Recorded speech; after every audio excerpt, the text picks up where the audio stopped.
I mean, there can be like multiple factors that come into why someone might not see progress. One thing might be a lot of people might think that they're not eating that much, but if they start, like for example, tracking, they will find out that they actually do consume more than they realize. And I think that comes down to all the small stuff that accumulates throughout the day. So when you have your 3 big meals, breakfast, lunch and dinner, say, people, they might eat healthy and they seem to think, yeah, I'm fine, so why aren't I losing weight? But it's all the little things that happen in between that. For example, like people in this country, they love a cup of tea.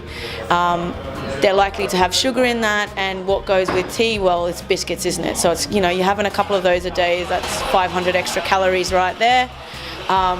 All those coffees that people drink throughout the day, if they're adding milk, if they're adding sugar, you know. Yeah, I think it's all the little things that can accumulate into a lot of calories over a week that people just don't even think about.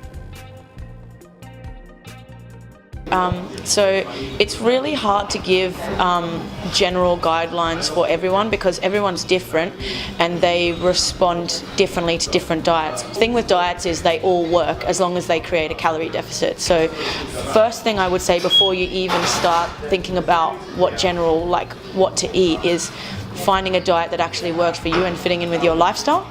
And then once you've got that, I think the main things will be like consuming an adequate amount of protein, because that can really help with your body composition, so retaining your lean mass, all the hard work that you're doing from training, and losing body fat. I feel like if you manage to let like a good 20 minutes pass without eating, you're more likely to be like, oh, what was I thinking? Because it's in that moment, it could be like, you know, your boss said something horrible, or you're just not seeing progress in lots of aspects of your life, and that stress can be like, oh, what's the point? I'm just gonna go off the wagon and eat all the food. Finding a way to distract yourself is quite helpful. But in the end of the day, even if it does happen, just remember that it's fine. Like, no one's progress is going to be linear. Like, we all have those ups and those downs, and just take the good with the bad. Like, in the grand scheme of your journey, one blowout doesn't mean anything. That's why I like people looking at their weight and their calories over a week, because then at least if they slip up on a day, they're not so focused on the day that they're like, the day's ruined, the week's ruined.